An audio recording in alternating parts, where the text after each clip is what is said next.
Guys, welcome to our channel. তো বন্ধুরা, আপনারা সকলে কেমন আছেন? আশা করি খুবই ভালো আছেন। আর আমরাও কিন্তু খুব ভালো আছি। আর আমি কৃষ্টি। আর আমি দেবিকা। তো বন্ধুরা, আপনারা থাম্বনেল দেখে বুঝতেই পেরেছেন যে আজকে ভিডিওটা কি নিয়ে হতে চলেছে।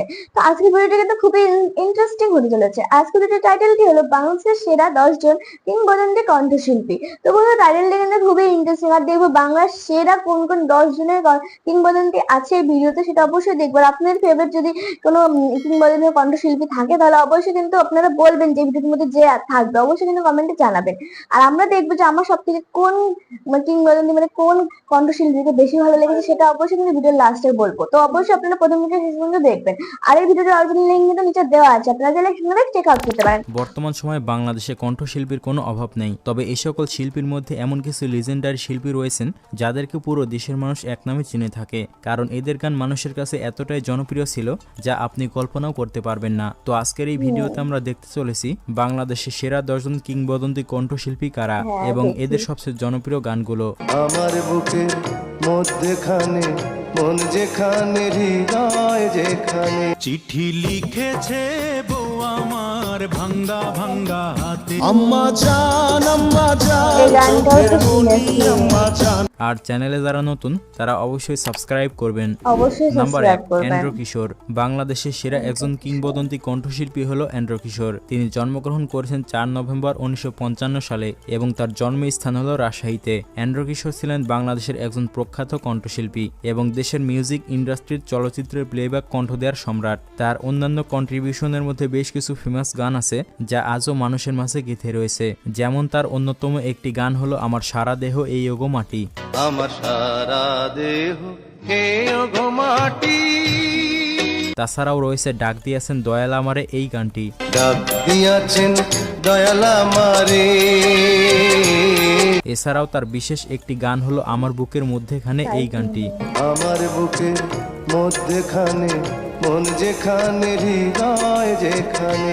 আর এই গানগুলো এতটাই জনপ্রিয় যে এগুলো এখনো মানুষের মুখে মুখে শোনা যায়। এন্ড্রু কিশোর চলচ্চিত্রে প্লেব্যাক করার কারণে স্বীকৃতি হিসেবে মোট 8 বার জাতীয় চলচ্চিত্র পুরস্কার এবং 5 বার সেরা পুরুষ কণ্ঠশিল্পী হিসেবে পুরস্কার পেয়েছেন। তবে দুঃখের বিষয় তিনি 2020 সালের 6 জুলাই ব্লাড ক্যান্সারে আক্রান্ত হয়ে পৃথিবীর মায়া ত্যাগ করে চলে গিয়েছেন। নাম্বার 2, আয়ুব বাচ্চু।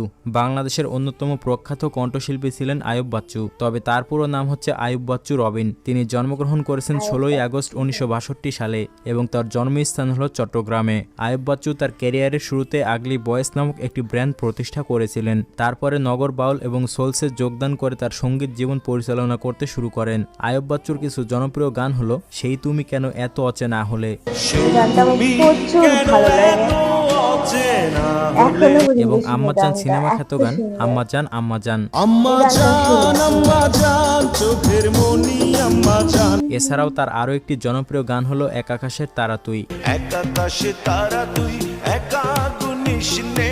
আর এই গানটি ইউটিউবে ভিউ পেয়েছে প্রায় 30 মিলিয়নের বেশি। আয়ুব বাচ্চু সঙ্গীত শিল্পী হিসেবে তিনি অনেক সম্মাননা পেয়েছেন। এর মধ্যে 6 বার মেরিল প্রথম আলো পুরস্কার পেয়েছেন তিনি। তবে দুঃখের বিষয় 2018 সালে হৃদরোগে আক্রান্ত হয়ে তিনি পৃথিবীর মায়া ত্যাগ করে চলে গিয়েছেন। মৃত্যুকালে তার বয়স হয়েছিল মাত্র 56 বছর।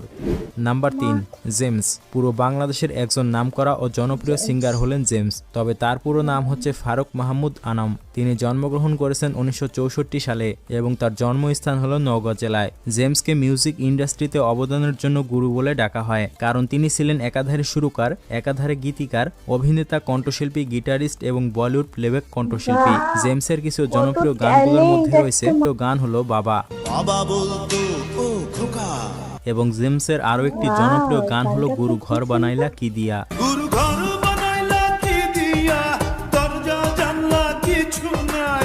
আর এটি বিশেষ করে আমার কাছে ভালো লাগে। তো জেমস গিটার বাদেও আরো 6টি বাদ্যযন্ত্রের পারদর্শী ছিলেন। তিনি জাতীয় চলচ্চিত্র পুরস্কার বাদেও মেরিল প্রথম আলো পুরস্কার এবং Citycell channel I music award পেয়েছেন। বর্তমানে এই কিংবদন্তির বয়স 59 বছর। তো আপনাদের মধ্যে কে কে জেমসের ভক্ত সে কমেন্ট করে জানাবেন। নাম্বার 4, সাবিনা ইয়াসমিন। বাংলাদেশের অন্যতম প্রখ্যাত ও পুরাতন নারী কণ্ঠশিল্পী হচ্ছে সাবিনা ইয়াসমিন। তিনি জন্মগ্রহণ করেছেন 1954 সালে। তো সেই অনুযায়ী তার বয়স এখন 69 70 বছর। সাবিনা ইয়াসমিন বাংলাদেশের সাতক্ষীরা জেলায় জন্মগ্রহণ করেছেন। তিনি প্রায় সব ধরনের গান গাওয়াতেই পারদর্শী ছিলেন। সাবিনা ইয়াসমিন অনেকগুলো দেশাত্মবোধক গানও গেয়েছেন, যেমন জন্ম আমার ধন্য হলো মাগো।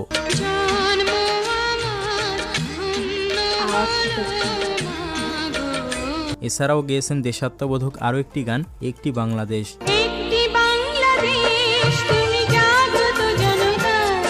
সাবিনা ইয়াসমিন তার ক্যারিয়ারে যতগুলো গান গেয়েছেন তা হিসাব করলে শেষ হবে না।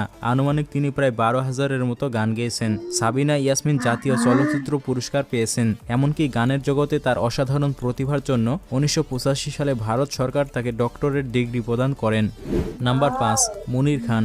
বাংলাদেশের একজন অন্যতম প্রখ্যাত কণ্ঠশিল্পী হলেন মনির খান। তিনি জন্মগ্রহণ করেছেন 1 আগস্ট 1972 সালে। তো সেই অনুযায়ী তার বয়স এখন 51 বছর। মনির খান তার ক্যারিয়ারে অনেকগুলো গান গেয়েছেন, যেমন তার একটি জনপ্রিয় গান হচ্ছে প্রেমের তাজমহল। তারি তীরে গড়ব আমি আমার প্রেমের তাজমহল, যেটি ইউটিউবে ভিউ পেয়েছে প্রায় 2 কোটিরও বেশি। এছাড়াও তার আরও একটি জনপ্রিয় গান হচ্ছে চিঠি লিখেছে বউ আমার ভাঙ্গা ভাঙ্গা হাতে। চিঠি লিখেছে বউ আমার ভাঙ্গা ভাঙ্গা হাতে, যেটি ইউটিউবে ভিউ পেয়েছে প্রায় 1.5 কোটির কাছাকাছি। এবং তার এমনও গান রয়েছে যেটি শোনেনি এমন মানুষ খুঁজে পাওয়া যাবে না, আর সেই গান হচ্ছে অঞ্জনা। তবু অঞ্জনারা সুখে থাকে সুখে থাক। এই অঞ্জনা নিয়ে তিনি অনেকগুলোই গান গেয়েছেন। তো মনির খান তার সুদীর্ঘ সঙ্গীত জীবনে 3 বার শ্রেষ্ঠ পুরস্কার কণ্ঠশিল্পী হিসেবে চলচ্চিত্র পুরস্কার পেয়েছেন। এছাড়াও তিনি 42টি একক অ্যালবাম এবং 300-এরও বেশি মিশ্র অ্যালবাম প্রকাশ করেছেন। নাম্বার 6, রুনা লায়লা। বাংলাদেশের একজন প্রখ্যাত পুরাতন কণ্ঠশিল্পী হলেন রুনা লায়লা। তিনি জন্মগ্রহণ করেছেন 1952 সালে এবং তার জন্মস্থান হলো সিলেটে। রুনা লায়লা একজন বহুমুখী কণ্ঠশিল্পী হিসেবে পরিচিত, কারণ এখন পর্যন্ত তিনি 18টি ভাষায় 10,000-এরও বেশি গান গেয়েছেন। তিনি তার মিউজিক কন্ট্রিবিউশনের জন্য দেশে এবং বিদেশে অনেকগুলো পুরস্কার পেয়েছেন। তার কিছু জনপ্রিয় গানের মধ্যে রয়েছে এই বৃষ্টি ভেজা রাতে চলে যেও না এই গানটি। তাছাড়া আরও একটি জনপ্রিয় গান হচ্ছে বন্ধু 3 দিন তোর বাড়ি গেলাম দেখা পাইলাম না এই গানটি। বাংলাদেশের ইন্ডাস্ট্রি বাদেও তিনি ইন্ডিয়া এবং পাকিস্তানের অনেক চলচ্চিত্রে গান গেয়েছেন। এছাড়াও দক্ষিণ এশিয়ায় গজল শিল্পী হিসেবেও তার অনেক পপুলারিটি রয়েছে। নাম্বার 7, আসিফ আকবর। বাংলাদেশের একজন অন্যতম জনপ্রিয় ও কিংবদন্তি সিঙ্গার হলেন আসিফ আকবর। তিনি জন্মগ্রহণ করেছেন 1972 সালে এবং তার জন্মস্থান হলো কুমিল্লাতে। আসিফ আকবর ছিলেন বাংলাদেশের একজন স্বনামধন্য পপ সঙ্গীত শিল্পী। আসিফ আকবরের সর্বপ্রথম অ্যালবাম হলো ও প্রিয়া তুমি কোথায়, যেটি ভারত বাংলাদেশে ব্যাপক জনপ্রিয়তা পায়। এছাড়াও তার আরও একটি জনপ্রিয় গান হলো একাকী গভীর রাতে এই গানটি। একাকী গভীর রাতে তোমার কথা ভেবে, যেটি ইউটিউবে ভিউ পেয়েছে 1 কোটিরও বেশি। আসিফ আকবর তার সঙ্গীত জীবন শুরু করেন 1998 সালে। তিনি তার সম্মাননা পুরস্কার হিসেবে 2 বার জাতীয় চলচ্চিত্র পুরস্কার, 6 বার মেরিল প্রথম আলো পুরস্কার এবং Citycell channel I music award পেয়েছেন। আসিফ আকবরের এখন পর্যন্ত 30টিরও বেশি অ্যালবাম বের হয়েছে। তো আপনাদের মধ্যে কে কে তার ফ্যান সে কমেন্ট করে জানাবেন। নাম্বার 8, কুমার বিশ্বজিৎ। কুমার বিশ্বজিৎ বাংলাদেশের একজন অন্যতম প্রখ্যাত কণ্ঠশিল্পী, যিনি জন্মগ্রহণ করেছেন 1963 সালে। সেই অনুযায়ী তার বয়স এখন 60 বছর। কুমার বিশ্বজিৎ ছিলেন একাধারে গীতিকার, একাধারে সুরকার, সঙ্গীত শিল্পী ও সঙ্গীত পরিচালক। তিনি একাধিকবার জাতীয় চলচ্চিত্র পুরস্কার পেয়েছেন। কুমার বিশ্বজিৎ বাংলাদেশের চলচ্চিত্রের প্লেব্যাক হিসেবে কাজ করেছেন, যেমন কাজী হায়াত পরিচালিত ইতিহাস সিনেমায় ভিটা নাইরে মাটি নাইরে গানটির সুরকার হচ্ছেন কুমার বিশ্বজিৎ। ভিটা নাহি রে মাটি নাহি রে। আর ইউটিউবে এই গানটি ভিউ পেয়েছে প্রায় 6 কোটিরও বেশি। তাছাড়াও তার আরও একটি জনপ্রিয় গান হচ্ছে তোরে পুতুলের মতো করে সাজিয়ে হৃদয়ের কোঠরেতে রাখবো এই গানটি। তোরে পুতুলের মতো করে সাজিয়ে হৃদয়ের কোঠরে রাখবো। আর এই গানটিও ইউটিউবে ভিউ পেয়েছে প্রায় 1 কোটির কাছাকাছি। নাম্বার 9, সৈয়দ আব্দুল হাদী। সৈয়দ আব্দুল হাদী বাংলাদেশের একজন প্রখ্যাত সঙ্গীত শিল্পী। তিনি জন্মগ্রহণ করেছেন 1940 সালে। তো সেই অনুযায়ী তার বয়স এখন 83 বছর। সৈয়দ আব্দুল হাদী 5 বার জাতীয় চলচ্চিত্র পুরস্কার পেয়েছেন। 2000 সালে সঙ্গীতে অবদানের জন্য তিনি বাংলাদেশের দ্বিতীয় সর্বোচ্চ বেসামরিক সম্মান 21 পদক পেয়েছেন। সৈয়দ আব্দুল হাদী বিশেষ করে দেশাত্মবোধক গানের জন্য জনপ্রিয় হয়েছেন। প্রায় 50 বছরের বেশি সময় সময় ধরে তিনি মিউজিক ইন্ডাস্ট্রিতে রয়েছেন। তার গাওয়া গানের মধ্যে একটি জনপ্রিয় গান হচ্ছে এই যে দুনিয়া কিসেরও লাগিয়া, এই গানটি। এই যে দুনিয়া কিসের লাগিয়া। আর এই গানটি ইউটিউবে ভিউ পেয়েছে প্রায় 2 কোটির কাছাকাছি। এছাড়াও তার আরও একটি জনপ্রিয় গান হচ্ছে এমনও তো প্রেম হয় চোখের জলে কথা কয়, এই গানটি। এমনও তো প্রেম হয়। 1960 সালে ছাত্র জীবনে সৈয়দ আব্দুল হাদী গান গাওয়া শুরু করেছিলেন। নাম্বার 10, বারী সিদ্দিকী। বাংলাদেশের অন্যতম একজন প্রখ্যাত কণ্ঠশিল্পী ছিলেন বারী সিদ্দিকী। তিনি জন্মগ্রহণ করেছেন 15 নভেম্বর 1954 সালে এবং তার জন্মস্থান হল নেত্রকোনায়। বারী সিদ্দিকী বাংলা চলচ্চিত্রের প্লেব্যাক হিসেবেও কাজ করেছেন। বারী সিদ্দিকীর এমনও কিছু গান রয়েছে যেগুলো মানুষের মনে হিট করেছে, যেমন তার একটি জনপ্রিয় গান হচ্ছে সোয়া চান পাখি। এছাড়াও তার আরও একটি জনপ্রিয় গান হচ্ছে আমি একটা জিন্দা লাশ, এই গানটি। আর বিশেষ করে এই দুইটি গানের জন্য বারী সিদ্দিকী মানুষের মাঝে সবচেয়ে বেশি প্রকাশ পেয়েছেন। তিনি মূলত গ্রামীণ লোকসঙ্গীত ও আধ্যাত্মিক ধারার গান করে থাকেন। তবে দুঃখের বিষয় তিনি 2017 সালের 24শে নভেম্বর পৃথিবীর মায়াত্যাগ করে চলে গেছেন। মৃত্যুকালে তার বয়স হয়েছিল 63 বছর। তো এই 10 জন শিল্পীর বাইরেও বাংলাদেশে অনেক প্রখ্যাত কণ্ঠশিল্পী রয়েছে যারাও অনেক সুমধুর কণ্ঠে গান পরিবেশন করছেন। তবে এই 10 জন শিল্পী হচ্ছেন বাংলাদেশের সেরা কিংবদন্তি গায়ক, যাদের নাম ও গান চিরকাল ইতিহাসের পাতায় লেখা থাকবে। তো আপনার এই 10 জনের মধ্যে কার গান সবচেয়ে ভালো লাগে তা কমেন্ট করে জানাবেন। বন্ধুরা, আপনারা চাইলে বর্তমান বাংলাদেশের সেরা 10 জন কণ্ঠশিল্পীদের নিয়ে একটি ভিডিও তৈরি করব, তাই ভিডিওটি দেখতে চাইলে কমেন্ট করুন এবং চ্যানেলটিকে সাবস্ক্রাইব করে রাখুন। দেখা হচ্ছে পরবর্তী নতুন কোনো ভিডিওতে। তো বন্ধুরা, বাংলাদেশের সেরা 10টি কিংবদন্তি কণ্ঠশিল্পী দেখলাম। সত্যি বলতে কি সবাই কিন্তু খুবই সুন্দর সুন্দর গান গায়, প্রচুর ভালো ভালো। মানে কিছু কিছু গান আমরাও শুনেছি, কিন্তু আমরা জানতাম না যে এই মানে যে গায়ক, হ্যাঁ গায়ক গান গেয়েছে, এরকম আমরা সত্যি জানতাম না। মানে এত সুন্দর সুন্দর গান, আমাদের ভারতবর্ষেও কিন্তু সব ফেমাস গানগুলো প্রচুর, মানে কি আর বলবো, মানে কিছু কিছু গান এতটা শুনেছি ধারণার বাইরে।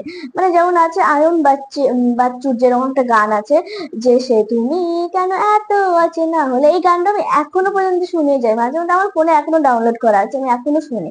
মানে প্রচুর ভালো গানটা, এত সুন্দর গান না, ব্যান্ডের গানগুলো আমার কিন্তু খুবই ভালো লাগে। মানে যে মিউজিক টিউজিক আছে এইসব গানগুলো বেশি ভালো লাগে, প্রচুর সুন্দর। আর মানে ওনার যে আম্মা জান যে গানটা ছিল ওটাও কিন্তু খুব সুন্দর ছিল, খুবই ভালো গান গেয়েছে। আর মানে আরো কিছু কিছু গান আছে, যেরকম একটা গান আছে যে প্রিয়ারে প্রিয়ারে এরকম কিছু একটা গান ছিল, মনে পড়ছে না কিছু একটা, এরকম একটা গান ছিল, ওটাও আমাদের ভারতবর্ষে খুব চলেছে, প্রচুর ভাগ চলেছে। আর এই ভিডিওটিতে যেরকম জেমস, রুনা লায়লা, মানে অনেক বিখ্যাত বিখ্যাত অনেক মানে গায়িকারা আছে কিংবদন্তি, কারণ ওনাদের নাম হচ্ছে কিংবদন্তি। আবার একটা গায়িকা হচ্ছে কি ডক্টরের মানে উপাধি পেয়েছে।